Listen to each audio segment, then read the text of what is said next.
بسم اللہ الرحمن الرحیم۔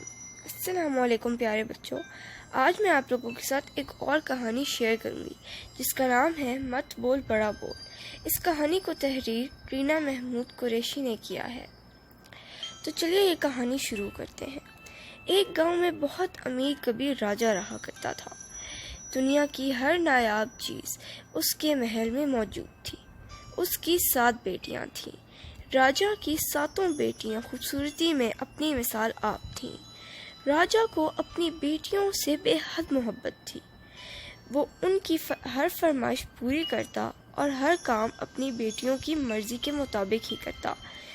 گھر میں صرف انہی کی مرضی کے پکوان بنائے جاتے تھے۔ ایک دن راجہ نے اپنی بیٹیوں کو جمع کیا اور بولا، میری بچیوں، آپ سب یہ عیش و عشرت کی زندگی گزار رہی ہیں، لیکن کیا آپ بتا سکتی ہیں کہ یہ سب کس کے نصیب کا کھا رہی ہیں؟ سوال سن کر راجہ کی بڑی بیٹی بولی، ابا حضور، ہم آپ کے نصیب کا کھاتے ہیں۔ راجہ یہ سن کر بہت خوش ہوا۔ پھر اس نے یہی سوال اپنی دوسری، تیسری اور چوتھی بیٹی سے بھی پوچھا۔ 6 بیٹیوں نے یکدم جواب دیا، ابا حضور، ہم بلا شبہ آپ ہی کے نصیب کا کھاتے ہیں۔ راجہ نے جب اپنی 7ویں بیٹی کو خاموش پایا تو اسے دیکھ کر بولا، بیٹی، کیا تم میرے سوال کے جواب میں کچھ نہیں کہو گی؟ 7ویں بیٹی نے اپنی 6 بہنوں کو دیکھا اور سر جھکا کے بولی، ابا حضور، ہم اپنے نصیب کا کھاتے ہیں۔ راجہ یہ سن کر خوب آگ بگولا ہوتے ہوئے بولا، میں تمہاری شادی کسی غریب لڑکے سے کروں گا اور پھر دیکھوں گا کہ تم یہ مزے مزے کے پکوان کیسے کھاتی ہو اور عیش و عشرت کی زندگی کیسے گزارتی ہو۔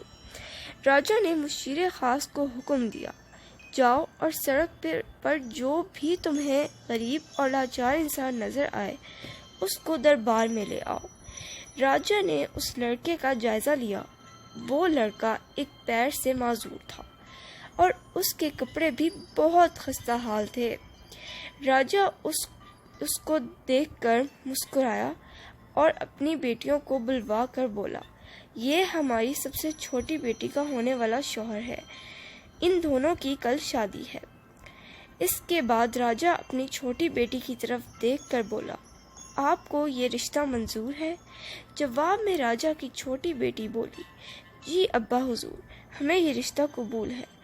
آپ نے جو بھی فیصلہ کیا ہوگا وہ صحیح ہوگا۔ راجہ اپنی بیٹی کو اس قدر پرسکون اور سنجیدہ دیکھ کر حیران ہو گیا اور اپنی حیرانی کو قابو پاتے ہوئے اپنے کمرے میں چلا گیا۔ دوسرے دن صبح ہی لوگ راجہ کے محل میں جمع ہونے لگے۔ کچھ رسومات ہوئیں اور راجہ نے ایک جوڑے میں اپنی بیٹی کو رخصت کر دیا۔ چلتے چلتے شہزادی نے اس معذور نوجوان سے پوچھا، تمہارا نام کیا ہے؟ جواباً وہ بولا، احمد۔ شہزادی پھر گویا ہوئی، آپ کا گھر کہاں ہے؟